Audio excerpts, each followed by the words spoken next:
NCTV45, The Train, anytime on your time.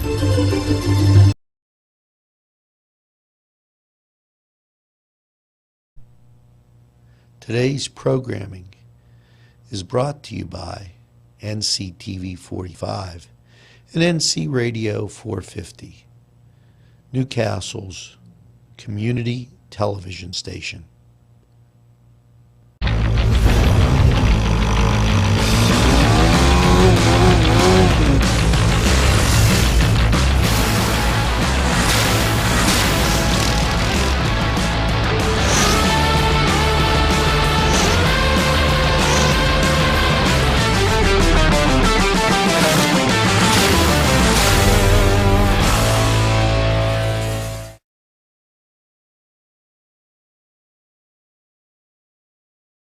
This program furnished by Sporting Goods, 23 East Washington Street, Newcastle.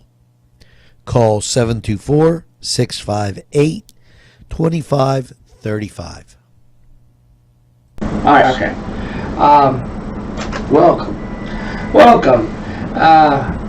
Everybody, this is the Cedars Sports Corner. I'm Alex Laverson, and with me as always, Mr. Angelo Parada. We had some technical difficulties to start off the show, but we're back into the full swing of things.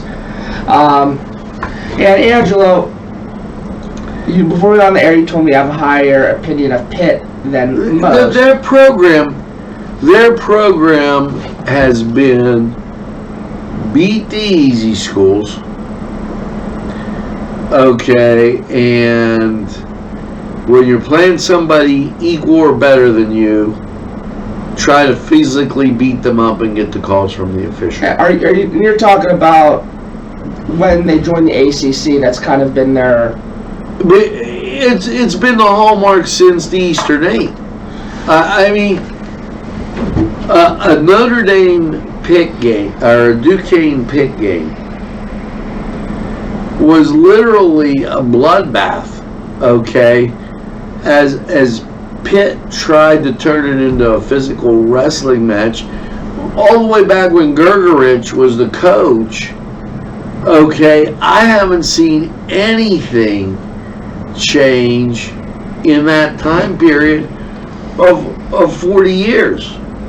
Wow. Okay, and you know, the Dukes, here's the thing.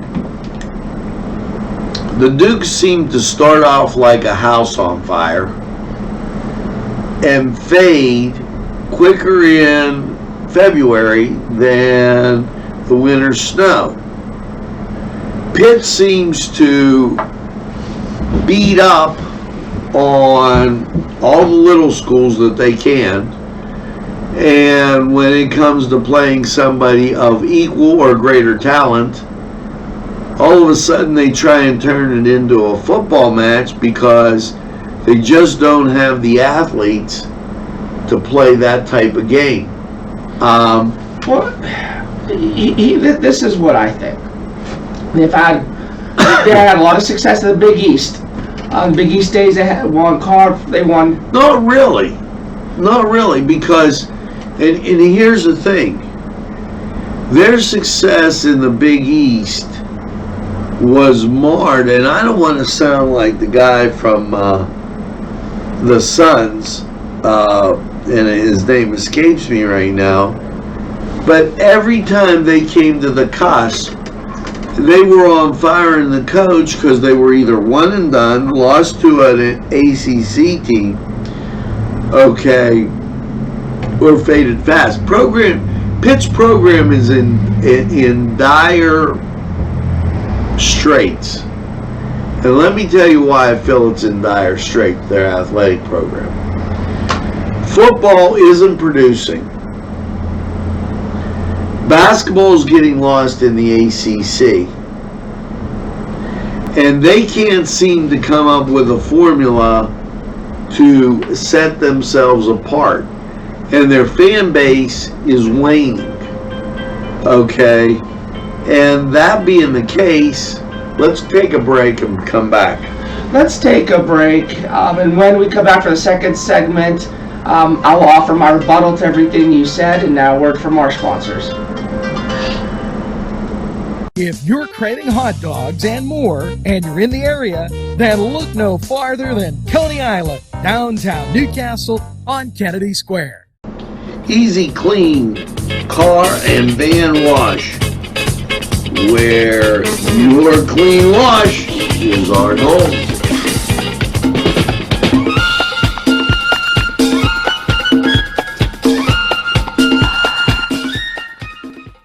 This program was provided through funding from Cedars Restaurant in Newcastle, Pennsylvania. A special thanks to Cedars, featuring Middle Eastern, Italian, and American cuisine. Welcome back, everybody. And for our second segment, I want to use this time to offer my rebuttal to everything you said. Here's my thing. In the Big East days, they've won regular season tournaments. They've won, their conference tournaments. They've had really good overall, conference records.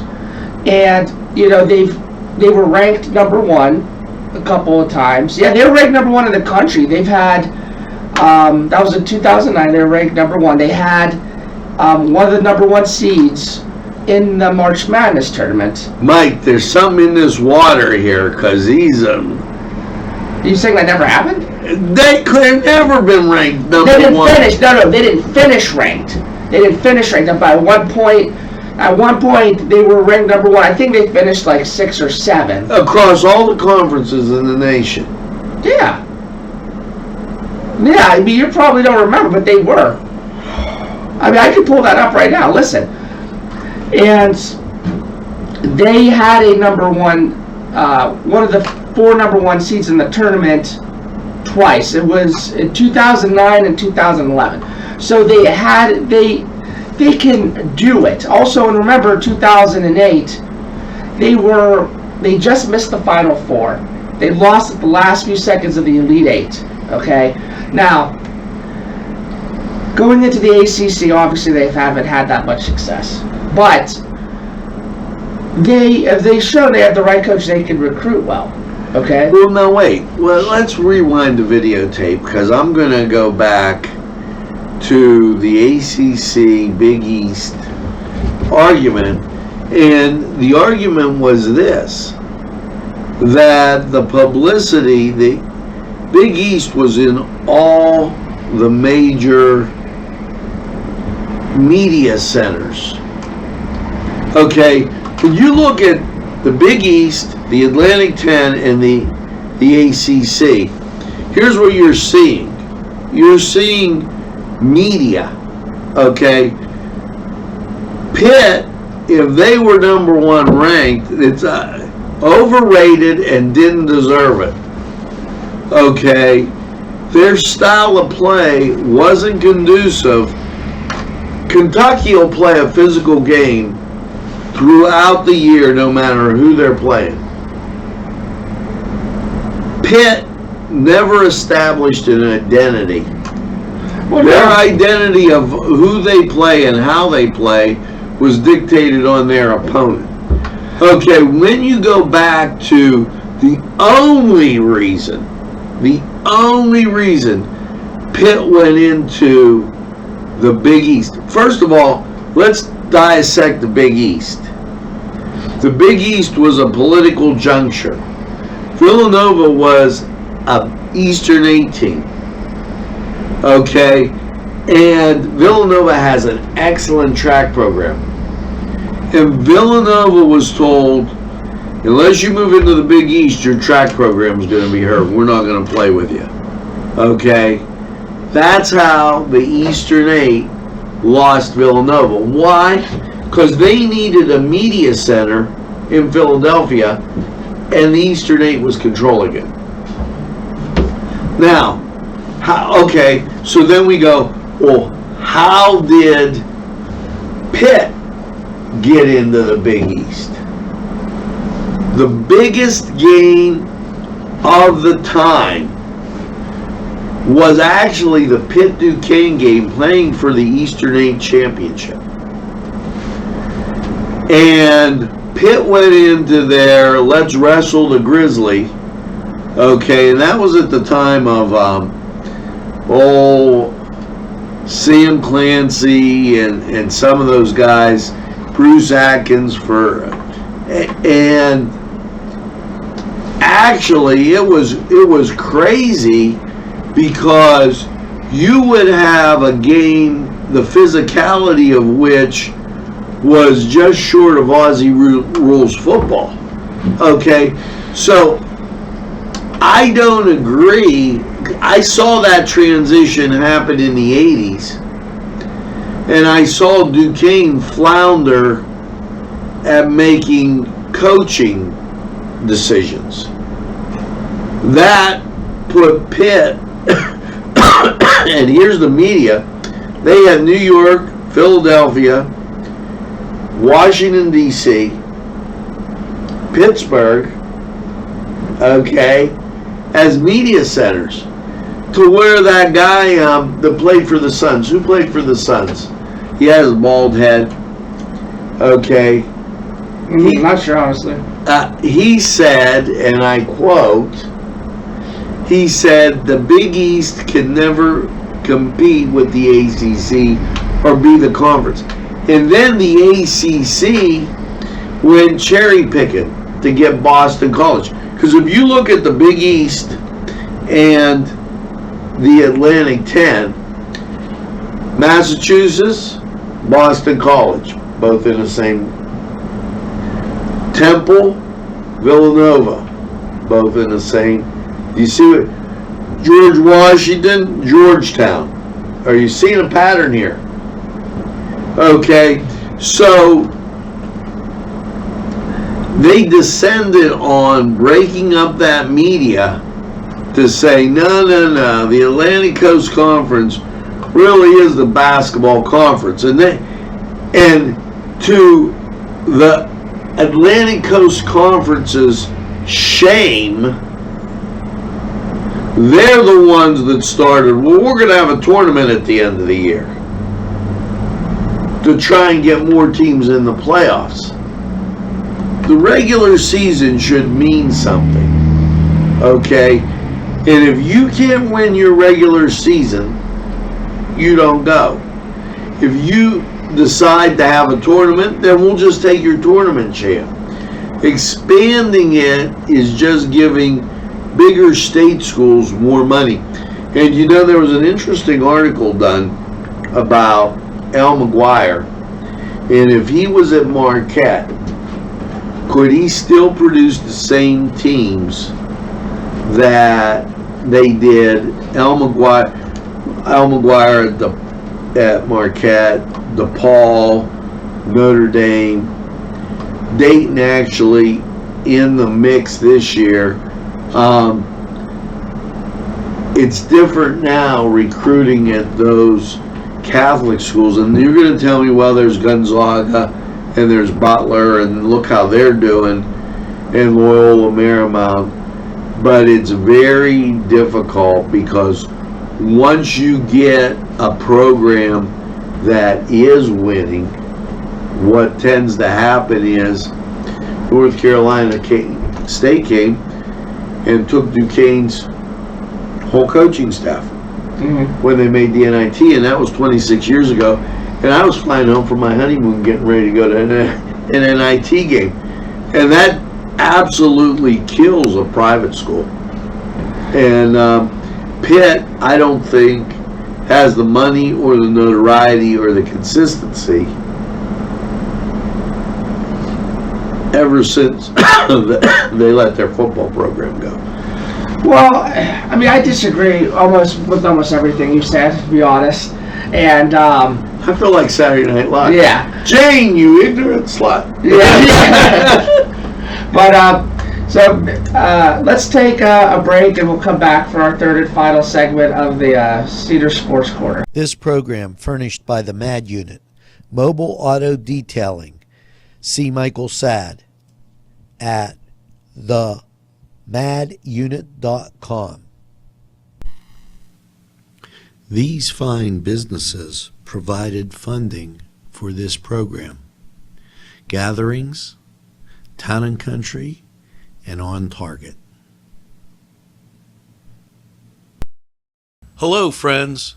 Pinella Brothers, 1701 Hamilton Street, provided funding for this program. Great food and drink, Pinella Brothers. We're back for our third and final segment of the Cedars Sports Corner. And, here's my question.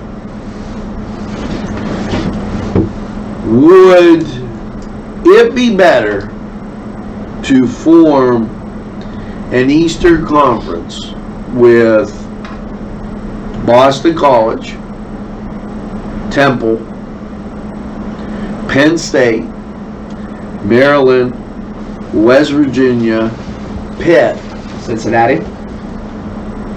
No, I don't think Cincinnati can play. I want people that have name recognition and can play two sports on a regular basis. Okay, so I would leave Cincinnati out of it. Okay, I might take a Louisville and opt in to see if Syracuse and Virginia. Connecticut? Nope. West Virginia? West Virginia. That'd be 9 teams right there that I named. Okay, and maybe you grab one more, being Rutgers. Rutgers, and now you've got a northeastern division that is in a position to challenge with name recognition and everything else, and really make a statement. And I would probably even petition the NCAA to have my own New Year's Day Bowl, either in New York City or in Philadelphia. Okay, because then you would have some intense area.